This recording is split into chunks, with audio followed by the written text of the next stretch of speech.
إن الحمد لله نحمده ونستعينه ونستغفره ونعوذ بالله من شرور أنفسنا ومن سيئات أعمالنا. من يهده الله فلا مضل له ومن يضلل فلا هادي له. وأشهد أن لا إله إلا الله وحده لا شريك له وأشهد أن محمدا عبده ورسوله. يا أيها الذين آمنوا اتقوا الله حق تقاته ولا تموتن إلا وأنتم مسلمون. يا أيها الناس اتقوا ربكم الذي خلقكم من نفس واحدة وخلق منها زوجها وبث منهما رجالا كثيرا ونساء واتقوا الله الذي تساءلون به والأرحام إن الله كان عليكم رقيبا. يا أيها الذين آمنوا اتقوا الله وقولوا قولا سديدا يصلح لكم أعمالكم ويغفر لكم ذنوبكم ومن يطع الله ورسوله فقد فاز فوزا عظيما. أما بعد فإن أحسن خير كلام الله وخير الهدى هدى محمد صلى الله عليه وسلم وشر الأمور محدثاتها فإن كل محدثة بدعة وكل بدعة ضلالة وكل ضلالة في النار. أحب في الله أوصيكم ونفسي إياي بالتقوى الله فلقد فاز المتقون. بعد تحميد الله سبحانه وتعالى نكم تكي صالة سلام متوم محمد صلى الله عليه وسلم. نقول katika imani hakikatan tuko kwenye kunasihiana kama ilivyo kwenye kawaida sharia Allah subhanahu wa ta'ala fi liqa'il mu'minina fi masajidihi, katika kukutana Uislamu kwenye misikiti yake yaumul Jum'a, siku ya Jumaa, ni hali ya kukumbushana katika maneno ya Allah subhanahu wa ta'ala. Biidhnillah leo tutazungumzia adabu hudhuri almasajid, adabu za kuhudhuria msikitini, adabu za kuhudhuria msikitini, ikiwa tuko kwenye tamhidia, uanzilishi wa mada hii katika kuzungumzia, lakini yale ambayo hasatan watu wengi ambao mambo hayo wanakhalifu wanapoingia msikitini, badala ya kufuata yale ambayo yanafungamana na msikiti, anafanya mambo ambayo hayafungamani na msikiti. Inakuwa badala ya kuchuma thawabu, inakuwa badala yake ni kubeba madhambi, kubeba dhima ya madhambi. Haya tutakuja kuyazungumzia, lakini leo tutazungumzia hadithi ambazo zinazungumzia umuhimu wa watu kuchukulia umuhimu na kipawa mbele cha watu kuchukulia umuhimu jambo la misikiti na kukimbilia mapema misikitini na kuweza kutanguliza harakati zake mtu katika msikiti, kwa sababu msikiti ndio nyumba ya kipekee ambayo nyumba hii ni nyumba ya amani. Hii ni nyumba ya kipekee ambayo ni nyumba ya amani. Hii imejengwa juu ya amani kwa ajili ya Allah subhanahu wa ta'ala. قال أبو يعلى سيما رحمه الله: إن من أجل الأعمال وأعظمها، hakika miongoni mwa amali zenye utukufu na ni kubwa zaidi amali hizo inda Allah, mbele ya Allah subhanahu wa ta'ala, imaratul masajid, ni kuimarisha misikiti. Kuimarisha misikiti ni katika amali ambazo zina utukufu mkubwa na ni amali ambazo ni kubwa, zina fadhila kubwa, amali kama hizi za kuimarisha misikiti. Na tukizungumzia kuimarisha misikiti, kama alosema Abu Ya'la rahimahullah, wa imaratul masajid, kuimarisha misikiti, imma an takuna hissiyya au imma an yakuna ma'nawiyya, ima iwe ni kihissiyya au kimaanawiyya. Asema alhissiyya, kihissiyya bilbinai, kwa kujenga misikiti, watamdhifi, na kuisafisha misikiti. Kuimarisha kwa kuisafisha, kuimarisha misikiti kwa kuijenga, na kuimarisha misikiti kwa kuisafisha, na kuimarisha misikiti bitakhdhib, kwa kuipaka rangi na mengineyo katika kuimarisha misikiti. Hii yote inafungamana na mambo ya kuimarisha misikiti.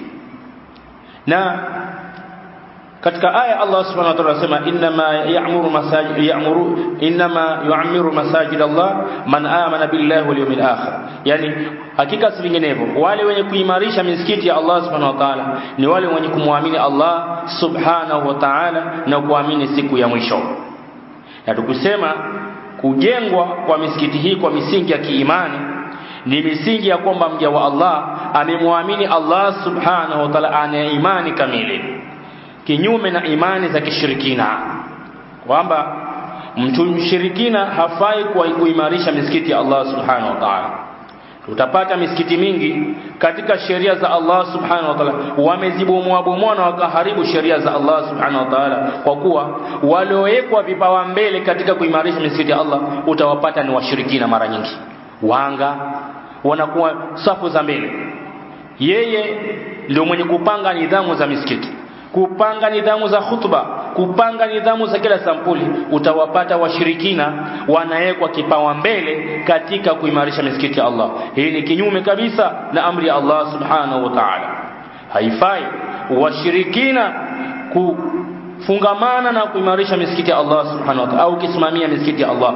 Misikiti mingi sasa hivi utapata wengi wao wanaoisimamia misikiti utapata ni washirikina, wachawi, wanga wakubwa wanaopeperuka usiku wanawekwa hao kipawa mbele katika kufanya nini? Kusimamia misikiti, washirikina. Kwa hiyo hali kama hii inaleta mzorotefu mkubwa kiasi ya kwamba yale mambo ya msingi ambayo yafaa kuzungumziwa kwenye khutba ama kwenye darasa tofauti kuzungumziwa, wanakuwa makhatibu ni waoga, kwa sababu vipawa mbele waliowekwa mbele katika kuimarisha misikiti ni wanga wakubwa na washirikina wakubwa. Watu wanakuwa ni waoga kwa sababu wao ndio wamewapangia sheria, mada hii usizungumze, mada hii usizungumze. Na ukiona misikiti ya sampuli hii haina khairi, najua mitaa kama hiyo wanga ni wengi na wachawi ni wengi na washirikina ni wengi, na kuna udhaifu mkubwa kwenye mitaa ya sampuli hiyo.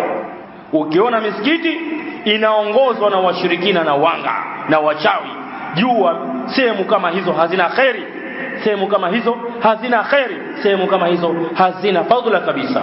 Kwa hiyo hali kama hii imetanda kwenye mitaa yetu, imetutanda kwenye mitaa yetu.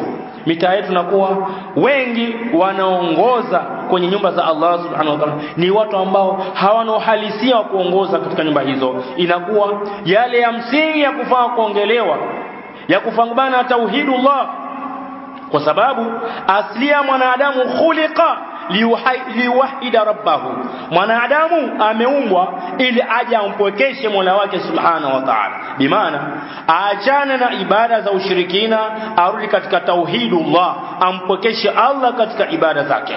Na hii ndo ibada za maswahaba, ndo ibada za mitume wote wamekuja kuifundisha tauhidullah na kuwakataza watu na jambo ovu la ushirikina na watu kujiepusha na mambo ambayo ni haramu kwa ujumla. Kwa hiyo misikiti mafungamano yake imefungamana na tauhidullah, kupekeshwa Allah subhanahu wa ta'ala katika misikiti. Kwa hiyo imaratul masajid, kuimarisha misikiti, imma an takuna hisiya, ima iwe ni kihisia bil binai, kwa kujenga misikiti, wa tandhif wa takhdhib, na kuisafisha na kuipaka rangi misikiti kama hiyo, wa ghayruha na mengineyo, wa ma'nawiya, na kuleta ma'nawiya bisalati fiha, kuswali watu ndani yake misikiti hiyo. Misikiti kijengwa malengo kabisa ni watu waswali ndani yake, si misikiti imejengwa mitaani watu hawana habari na ibada. Watu hawana habari na ibada, bali kila mmoja kwa mbio na harakati za kidunia anamsahau Mola wake na kumtaja Allah subhanahu wa ta'ala katika misikiti na kukurubia kwenye misikiti ya Allah. Kwa hiyo kisheria ni watu wamejengewa hii misikiti wapate kumsujudia Allah, waswali katika misikiti, wa tilawati alquran, na waisome Qur'an katika misikiti, wa dhikri wa dua, na kumtaja Allah subhanahu wa ta'ala ndani yake, na kuleta dua kwa wingi, na kuleta dua kwa wingi. Leo hii imebadilika, badala ya watu kumtaja Allah subhanahu wa ta'ala misikiti, dhikri zao wao ni kuzungumza mambo ya mipira, kuzungumza mambo yasiyokuwa na maana katika misikiti, kuzungumza mambo ambayo hayana mafungamano na misikiti, badala ya kumtaja Allah subhanahu wa ta'ala ndani yake, kuleta adhkar, kumweka Allah mbele katika adhkar, kuleta dua, kumwomba Allah subhanahu wa ta'ala. Ad-du'a huwa ibada, dua ni ibada, na ndio maana kamili ya mtu kule kumsujudia Mola wake, mafungamano yake katika ile swala ni dua. As-salatu dua, swala yake ni dua. Wa durusi al-ilmi wa khairiha, na darsa zenye kufunzwa ndani ya misikiti, kuelimishwa watu katika misikiti. Ndio malengo ya hii misikiti kujengwa, watu waelimishwe ndani yake na watu wahudhurie kwenye vikao vya ilmu. Lakini sisi haya tukayeepuka yote, kwa darasa ziko imewekwa darasa, lakini watu wakawa wanakimbia darasa hizo. Hii ni katika mambo ambayo ni kinyume na sheria ya Allah subhanahu wa ta'ala. Kama qala sallallahu alaihi wasallam, kama alivyosema Mtume sallallahu alaihi wasallam, ahabbul baqa ila Allah masajiduhu, sehemu ambazo zinapendeza zaidi kunyenyekewa kuombwa Allah subhanahu wa ta'ala ni katika misikiti. Sehemu ambazo ni mahsus na kuombwa Allah subhanahu wa ta'ala, kunyenyekewa Allah subhanahu wa ta'ala, sehemu zinazopendeza zaidi ni mtu kusali katika msikiti. Wewe utashangaa mwanamume mzima, utamuuliza mbona wewe unaonekana msikitini, asema mimi huwa nasali nyumbani. Wewe ni Fatuma wewe mpaka wasali nyumbani wewe? Wewe ni mwanamke wasali nyumbani wewe? Vipi wewe ujifungamanisha ibada yako na ndani ya nyumba? Ni mwanamke wewe? Mwanamume mafungamano yake ni msikitini. Thawabu za mwanamume ziko msikitini nyingi za kutekeleza ibada yake, illa bidharura, isipokuwa kwa dharura. Ni mgonjwa, wewe ni mgonjwa, basi ugonjwa ambao hapana budi ukuruhusu ugonjwa huu kusali ndani ya nyumba, hakuna wasiwasi wowote, hakuna wasiwasi wote. Au kukawa kuna mvua ambayo mvua hiyo inakuwa ni mtihani kwako wewe kuhudhuria swala ya jamaa msikitini, ikawa wewe ukaswali nyumbani kwa dharura ya mvua. Dharura ya kisheria inaruhusiwa, maradhi au labda ni mvua ambayo kwa mvua hii itakuwa ni sababu mimi kutota na kupata madhara zaidi, au matope ambayo ni mazito zaidi kwa mvua kunyesha kwake kwa kasi, wewe ikakuruhusu wewe ukaweza kutekeleza ibada yako ndani ya nyumba, hiyo haina wasiwasi. Lakini mtu jiume jizima, lakini ndani ya msikiti hata kuhudhuria, yeye waswali nyumbani, kaji kujifungia ndani ya nyumba, asema aswali. Akiulizwa umeswali wapi, asema swali ndani ya nyumba. Mwanamume mzima. Wanawake mafungamano yao ya ibada ni ndani ya majumba yao, ndio kuna thawabu nyingi zaidi kulikoni hata kuswali msikitini wanawake. Lakini mwanamume thawabu zake nyingi ni kuswali msikitini kulikoni kuswali ndani ya nyumba. Kwa mwanamume swala za sunna ipo ruhusa ya yeye kutekeleza ibada za sunna ndani ya nyumba yake. Swala za sunna aswali ndani ya nyumba yake, aswali ndani ya nyumba yake, hakuna wasiwasi. Ni katika mambo ya khair, na hii katika zile kone sunna za Mtume sallallahu alaihi wasallam na masahaba walikuwa wakitekeleza ili kuswali swala za sunna kwa wingi ndani ya majumba yao. Lakini utapata mtu swala ya jamaa kumeadhiniwa, yeye asema mimi nimeswali ndani ya nyumba, na ukichunguza zaidi hata ndani ya nyumba pia haswali. Hii ni katika hali ambazo ziko na watu. Kwa hiyo ahabbul baqa ila Allah masajiduhu, sehemu ambazo zinapendeza zaidi kwa Allah subhanahu wa ta'ala kutekeleza ibada ni katika misikiti ya Allah subhanahu wa ta'ala. Walaqad hatha an-nabiy sallallahu alayhi wasallam luzum al-masajid faqala, na hakika amehimiza Mtume sallallahu alayhi wasallam kulazimiana na misikiti, na akasema wamajtama qaumun fi baitin min buyutillah, hawakusanyiki watu katika nyumba miongoni mwa majumba ya Allah subhanahu wa ta'ala, yatluna kitab Allah, wakawa wanakisoma kitabu cha Allah subhanahu wa ta'ala, wayatadarasunahu bainahum, na wakawa wanafundishana hicho kitabu cha Allah subhanahu wa ta'ala baina yao kwa wao, illa nazalat alayhim sakina, isipokuwa Allah subhanahu wa ta'ala huwateremshia kwa wao sakina, utulivu, wa khashiyatuhumur rahma, na Allah subhanahu wa ta'ala huwatanda kwa rahma waja hawa, wa khaffatuhumul malaika, na malaika wafinika kwa mbawa zao, wa dhakarahumullah fi man inda, na Allah subhanahu wa ta'ala huwataja hawa ni katika wale waja wake. Allah subhanahu wa ta'ala huwataja hawa ni katika wale waja wake. Kwa hiyo ndio malengo ya misikiti. Misikitini watu waswali, misikitini watu wasome Qur'ani, wasomeshane, misikitini watu waimarishe kwa kuifanyia usafi nyumba za Allah subhanahu wa ta'ala. Wakadhalika qala sallallahu na vile vile akasema tumesema man ghada ila almasjid, yule mwenye kwenda mapema msikitini, la yuridu illa an yataallama, hata hana malengo mengine isipokuwa ni kwenda kujifunza mambo ya khairi, bi maana kujifunza elimu ya Allah subhanahu wa ta'ala, au ya'lamahu, au yeye akaifunza elimu ya Allah, kana lahu ka ajri hajin tamma, kwa yeye malipo yake ni kana kwamba mtu aliyehiji hija iliyotimia. Hija, angalia khairi hizi tunazikosa mara nyingi sisi. Tunakosa hizi khairi. Mtu huna jambo lolote la kukushughulisha, badala ya kuona kimbilia msikitini ndio sehemu ya amani, mtu kuja kusoma kitabu cha Allah. Kaa wewe, lete adhkari, kaa kwako somesha wenzako, kaa kwako wewe fanya mambo ya khairi, kusafisha msikiti, una ajiri kubwa kwako wewe. Wewe badala ya kufanya haya unafanya kinyume na mambo haya. Wapata mtu ankuja msikitini hajielewe, hajitambui, kazi kuminya kucha na midomo yake tu, kazi ya katakata kucha. Watu wakimaliza hapa kitoka una makucha ametandazika tele, kumbe ni wale watu ambao hawajui malengo ya misikiti. Hawajui. Nani wengi watu hao.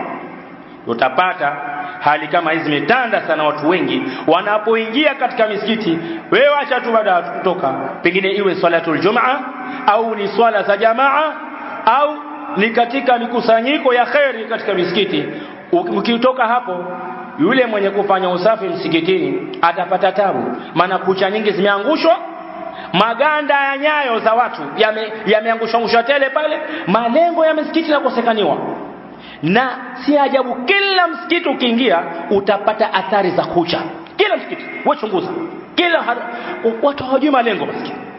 Hii ni hali ambayo watu wengi hawajui malengo ya misikiti. Hii ndio hali ambayo imetughibu kwetu sisi na imetupata sisi, na imetanda kwetu sisi, kwa watu wa kutofahamu malengo ya misikiti. Misikiti imejengwa kwa malengo gani? Haya ndio matatizo ambayo yametanda leo hii kwa watu wengi.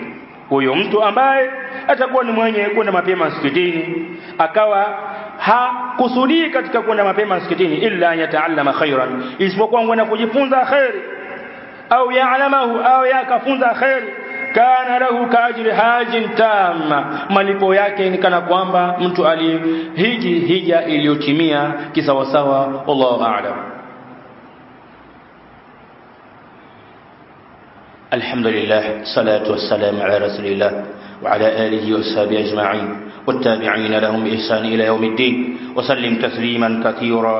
أما بعد، وفي صحيحين كتك حديث صحيح بيلي صحيح بخاري وصحيح مسلم من حديث أبي هريرة أن النبي صلى الله عليه وسلم قال، كحديث يا أبي هريرة انتم سلام سيما من غدا إلى المسجد، mwenye kwenda mapema msikitini, au raha au akarauka, a'adda Allahu lahu fil jannati nuzulan, Allah subhanahu wa ta'ala atamwandalia kwake yeye pepo ndio mashukio yake. Kullama ghada, kila anapoenda mapema, au raha au anaporauka. Kwa fadhila za kuja msikitini mapema, si kuchelewa katika mambo ya khair. Na mara nyingi sisi tuna tabia za kuchelewa. Si swala za jamaa mpaka sikia Allahu akbar Allahu akbar ndio mbio, mishindo mbio. Na hili jambo hili ametukataza sisi Mtume sallallahu, jambo la mtu kuchelewa swala kiasi ya kwamba mpaka yuko mbio afanya kukimbia. Ipo hali ya kuchelewa lakini kwa dharura ya kisheria. Ikiwa ni dharura ya kisheria, kuna mambo ambayo yamekubidi wewe kuchelewa, hapana wasiwasi. Lakini si kusudi ya kwamba wewe ndio tabia zako, wewe kazi kuchelewa msikitini tu saa zote. Ni tabia za kwamba wewe kazi yako si kule swala za jamaa, si swala za Jumaa. Mwanzo kwenye Jumaa yatakaniwa watu wajitahidi kufika mapema kwenye swala za Jumaa, watu wanachelewa. Fadhila za Jumaa shakosa fadhila za Jumaa, kwa sababu khatibu anapopanda kwenye mimbar, wale malaika wawili ambao husimama kwenye milango hukaa chini wakasikiza khutba, hukaa chini wakasikiza khutba, washaandika tayari wa kwanza nani na mpaka wa mwisho nani.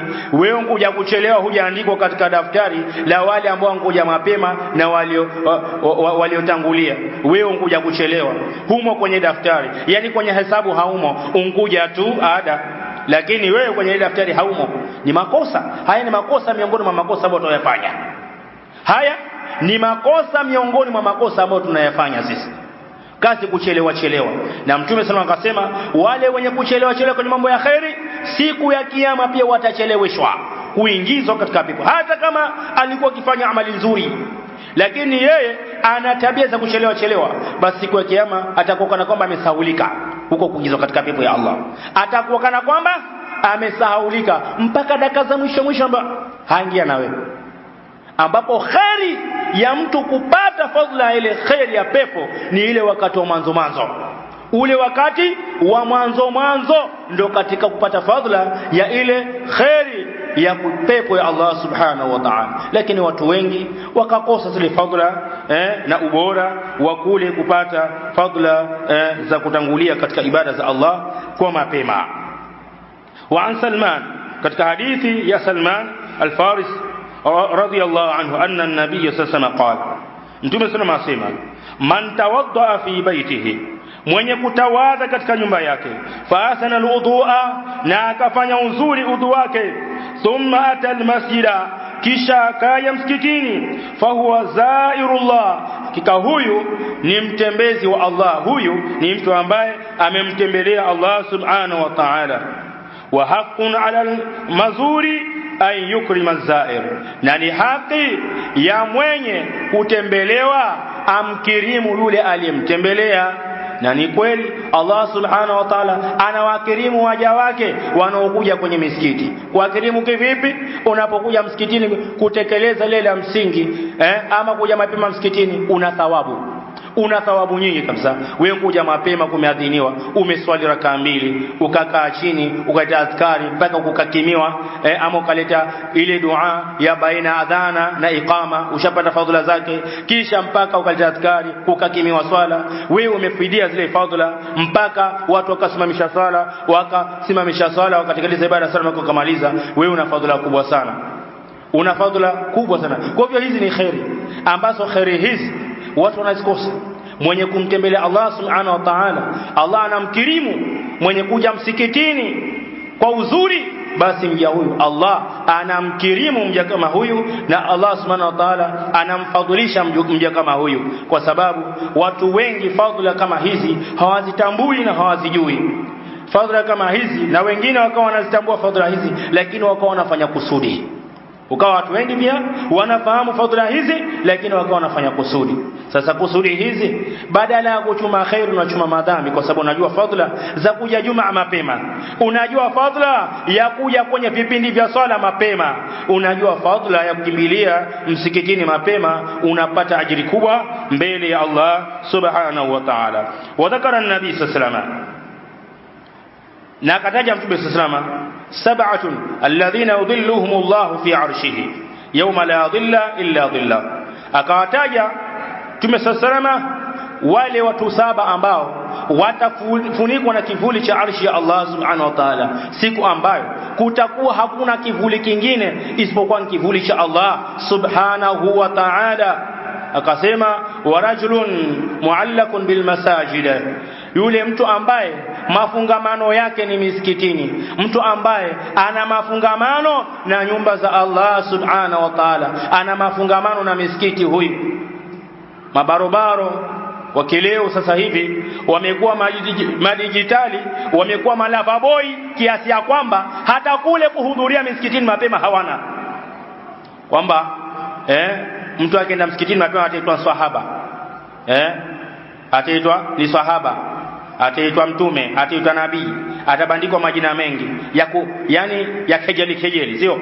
Kwa hivyo mtu anaachilia hivyo kwamba kwa zile lugha zao za maskani za vijana anaona kwamba kija mapema atakejelewa na wenzake. La, hao wanaokufanyia hivyo dhihaka, wanakufanyia dhihaka ya mambo ya khairi, hao ni watu ambao hawajitambui na hawatambui hizi fadhila, na hawajui kwamba kwa wao wana madhambi makubwa mbele Allah subhanahu wa ta'ala. Sasa almar'u ala dini khalilihi falyandur ahadukum man yukhalihi. Mtu yuko kwenye dini ya kile kipenzi chake, yule rafiki yake. Rafiki yako ndiye mwenye kukupoteza, basi na angalie mmoja wenu yule mtu ambaye atakuwa ni mwenye kurafikiana naye ni nani. Marafiki ndio wenye kupoteza na kuangamiza. Marafiki ukitahamaki, umepata mwisho mbaya, umekufa vifo vibaya.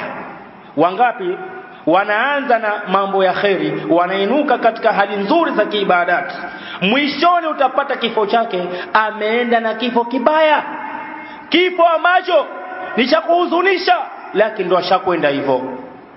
Kwa hivyo kila mmoja hujichagulia mwenyewe maisha yake katika hii dunia. Hii dunia kila mmoja hujichagulia maisha yake. Ukijichagulia maisha yako wewe, mimi ni kumwelekea Allah subhanahu wa ta'ala na kujifungamanisha na misikiti, kwa kuimarisha misikiti ya Allah na kuwakipasha mbele katika kuimarisha misikiti ya Allah. Na kuimarisha misikiti ya Allah ni mambo mengi. Miongoni mwa kuimarisha misikiti ya Allah ni kusafisha misikiti, kuswali ndani yake, kuipaka rangi misikiti, kuijenga misikiti, kulipa token kwenye misikiti na kufanya kila khairat, kununua vitabu vya ilmu, watu wanaoingia misikitini wapate kuelimika. Lete misahafu misikitini, watu wasome, thawabu zikumiminikiwe. Ni katika mambo ya khairi haya. Kwa ndugu zangu katika imani, jambo la watu kukimbilia mambo ya khairi ni jambo muhimu, na kuimarisha misikiti ya Allah subhanahu wa ta'ala ni katika kufanya mambo ya khairi kama hayo. Qala Sheikh Albani rahimahullah, akasema Sheikh Albani rahimahullah katika kuelezea hadithi hii, asema fa huwa fadlun adhimun, hii ni fadhila kubwa ya mtu kujifungamanisha na msikiti. La yanaluhu illa man akhlasa niyya, hapati fadhila hii isipokuwa yule ambaye mwenye kuitakasa nia yake, akaisafisha nia yake kwamba mimi mafungamano yangu ni mimi na Mola wangu subhanahu wa ta'ala. Akhlasa niyatahu lillahi ta'ala, akaitakasa nia yake kwa ajili ya Allah subhanahu wa ta'ala. Wasa'a lilhusuli alayhi, na akaenda mbio ili afidie kupata khairi kama hizi, aende mbio ili afidie kupata khairi kama hizi. Kwa ndugu zangu katika imani, sisi katika humda kwenye hii dunia ni maisha machache sana, maisha machache sana. Na wako wenzetu wamekaa makaburini miaka na miaka, lakini sisi tuko nyuma yao, na tutakaa pia sisi kwenye maisha ya barzakh sana, na hatujui hali zao kwenye hayo maisha ya barzakh, kwenye kaburi wako hali gani, hatujui katika yale ambayo yanawapitikia. Kwa hiyo tukaambiwa man amila salihan fali nafsi, mwenye kufanya amali nzuri anaifanya nafsi yake, wa man asaa fa alaiha, na mwenye kufanya uovu anajifanyia yeye nafsi yake. Wa ma rabbuka bidhallamin lilabid, Allah subhanahu wa ta'ala hawadhulumu waja wake katika malipo. Allah hawadhulumu waja wake katika malipo. Kwa hivyo sisi tufanya himma, lakini tukimbilie katika nyumba za Allah katika mambo ya khairi. Hizi ndio nyumba za amani, hizi ndio nyumba za khairi, hizi ndio nyumba ambazo unakimbilia kufidia ajri, kutekeleza ibada, kusoma Qur'ani, kukaa kwenye durusi na kuisafisha misikiti, kuijenga misikiti, kuipaka rangi misikiti, kutia matokeni misikitini, kupata kila jambo ambalo linasaki uzito kwenye msikiti. Wewe ukawa kipawa mbele katika kuleta nusra, wewe una ajiri kubwa mbele Allah subhanahu wa ta'ala, na hiyo huende ikawa ni sababu ya wewe kubwa ya kukuweka katika daraja ya juu katika pepo ya Allah subhanahu wa ta'ala. Nas'alullah bi asma'il husna wa sifatihi al-ula an yaj'alana min alladhina yastami'una al-qawla fayattabi'una ahsana. Rabbana atina fid dunya hasana wa fil akhirati hasana wa qina 'adhaban nar. Ibadallah, udhkurullaha dhikran katira wa sabbihu bukratan wa asila. Wa akhiru da'wan anil hamdulillahi rabbil alamin.